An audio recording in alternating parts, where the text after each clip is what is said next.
नाल्यातून JCB, tractor तथा हायवाच्या साहाय्याने नाल्याच्या पात्रातून रेतीचे अवैध उत्खनन करून रेतीची अवैध तस्करी करीत असलेल्या रेती माफियांवर धाड टाकून 4 आरोपींना ताब्यात घेण्यात आले असून रेती तस्करीसाठी वापरण्यात आलेले 2 ट्रॅक्टर, 1 हायवा, 1 जेसीबी व 7 ब्रास वाळूसह 63,35,000चा मुद्देमाल जप्त करण्यात आला आहे।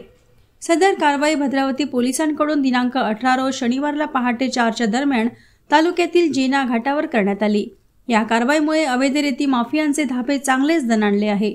या घटनेतील आणखी 2 आरोपी घटनास्थळावरून फरार झालेले आहेत।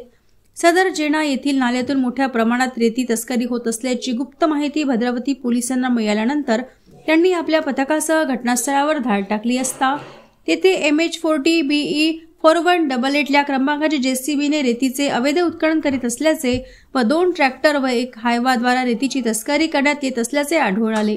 पोलिसांनी रेतीसह सर्व अन्य वाहने जप्त केली असून या प्रकरणी प्रणय अनंता पेचे वय वर्ष 29, प्रतीक गजानन माहुरे वय वर्ष 22, मोहम्मद फिरोज समरुद्दीन सिद्दीकी वय वर्ष 28, सुशांत मुकिंदा कुळमेथे वय वर्ष 24 या 4 आरोपींना ताब्यात घेऊन त्यांच्यावर गुन्हा दाखल केला आहे, तर इतर 2 आरोपी फरार झाले आहे। या कारवाईत पोलिसांकडून 63,35,000चा मुद्देमाल जप्त करण्यात आला असून या प्रकरणाचा पुढील तपास भद्रावती पोलीस करीत आहे।